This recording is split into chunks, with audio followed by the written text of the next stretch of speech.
Muy buenos días, chicos. Es un placer para mí hablar con ustedes hoy.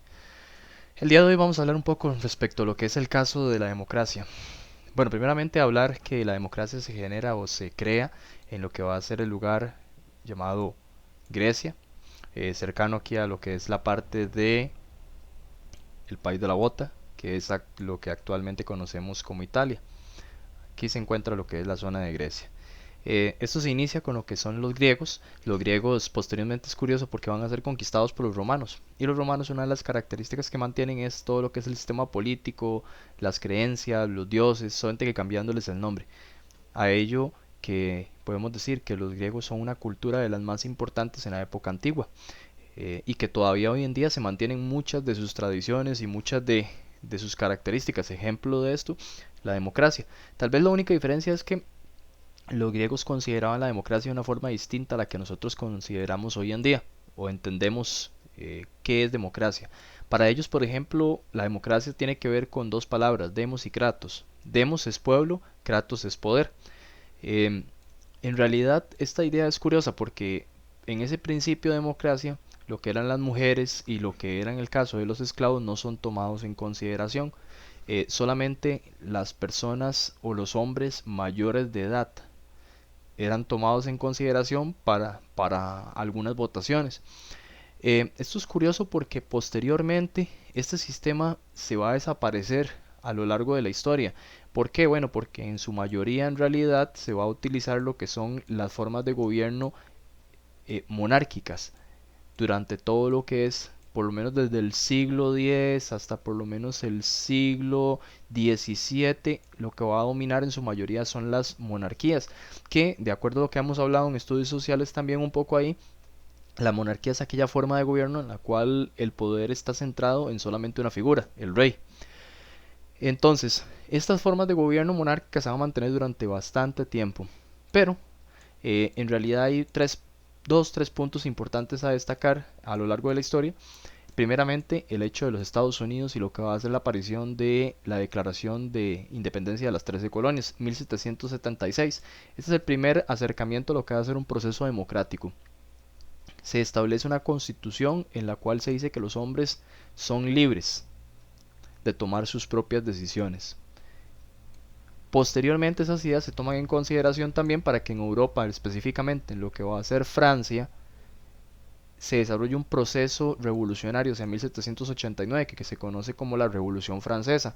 Este proceso revolucionario, que por cierto a la larga va a ser un proceso muy sangriento, uno de los aspectos más importantes que nosotros tenemos hoy en día es el desarrollo de lo que se llama la Declaración de los Derechos del Hombre y del Ciudadano hacia 1793, que es la primera vez en la cual se habla de que existe una persona que es un ciudadano. ¿Qué es un ciudadano? Bueno, un ciudadano es una persona que tiene derechos civiles, políticos, tiene derechos y a la vez tiene deberes con el lugar. Entonces es curioso porque es la primera vez en la cual aparece este término, aparece esta idea y que se considere existente. Por tanto, por lo menos estos dos periodos es importante destacarlos. No ha sido un proceso fácil, ha sido un proceso lento.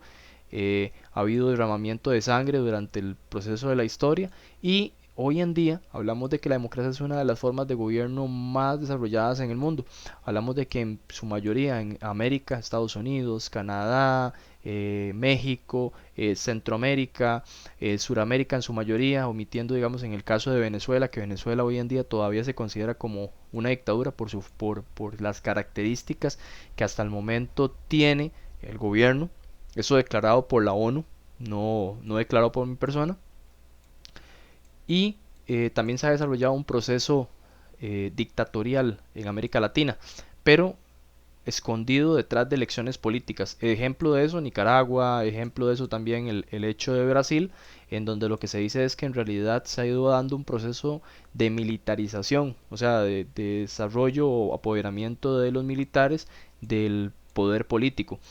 En Europa en su mayoría, en África es donde tal vez existe una cierta problemática, porque en África tenemos muchos muchas diferencias étnicas, muchos problemas limítrofes entre los diferentes países. Eso por un tema que ustedes van a ver posteriormente en 10.º año cuando se hable lo del imperialismo y cómo durante lo que es la primera parte del siglo XX y finales del siglo XIX se desarrolló una división de límites basados en los dominios territoriales de las metrópolis sobre sus colonias en África, sin tomar en consideración las diferencias étnicas entre cada uno de los pueblos que conformaban el continente africano.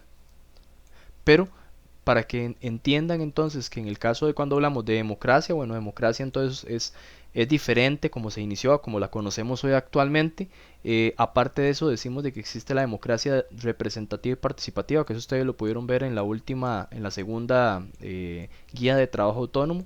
Y nada más recordarles que en el caso de la democracia participativa hablamos de que sencillamente es aquel proceso en el cual las personas participan de una forma directa en la toma de decisiones. Por mencionarles algo, grupos de jóvenes, pastorales, o sea, existe una participación directa de los jóvenes o del pueblo en esa toma de decisiones.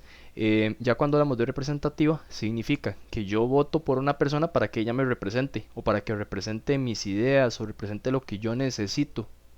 Ejemplo de eso, bueno, es el sufragio, ¿verdad? O el voto, cuando yo sencillamente voto por una persona como presidente de la República, o a nivel de colegio, cuando yo voto por un partido para que me represente a nivel de institución. Entonces es importante que tomemos esto en consideración y que tengan un conocimiento respecto a esta parte. Bueno chicos, ha sido un placer hablar con ustedes. Esta es una pequeña cápsula informativa eh, e importante de repaso en cuanto a lo que hemos hablado este año, lo que se va a hablar un poquito el próximo año, algunas pinceladas en el caso de cívica, principalmente en sociales también ahí, hablando en el caso de lo que es el imperialismo, pero para que lo tomen en consideración. De igual forma, si tienen alguna duda, alguna consulta, algún comentario, pueden hacerlo por medio del canal, o si no también lo pueden realizar en el Classroom. Chicos, un placer y estamos hablando. Hasta luego.